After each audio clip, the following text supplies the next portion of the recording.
वालेकुम दोस्तों, एक ही स्नूकर टिप्स में फिर आप मौजूद हैं और बड़ी इंटरेस्टिंग आज मैं शॉट लेकर आया हूँ। मुश्किल भी है लेकिन आपके लिए बहुत इंपॉर्टेंट है कि एक दफ़ा टूर्नामेंट में आपके काम आती है।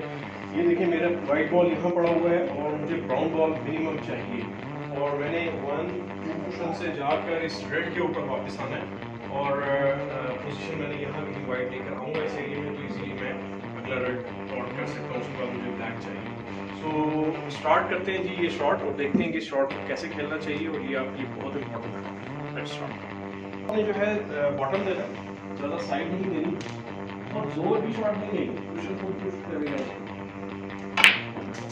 ठीक है, ये हमारे 2 कुशन्स लगे, ये हमारा तीसरा कुशन लगा और ये बहुत अच्छी पोजीशन आ गई कि यहाँ से मैं रेड डाल के दोबारा जो है ब्लैक बना सकता हूँ। तो आई होप आपको ये आज की एक ही स्नूकर टिप्स में ये शॉट पसंद आई होगी। इसके हवाले से अगर कोई सवाल हो तो मुझे देना, कोशिश करें अपनी क्यूइंग के ऊपर ज़रूर काम करें और अगर क्यूइंग में प्रॉब्लम आ रही है तो एक ही होम ट्रेनर आप परचेज कर सकते हैं। मेरी वीडियो को शेयर और लाइक ज़रूर कीजिएगा।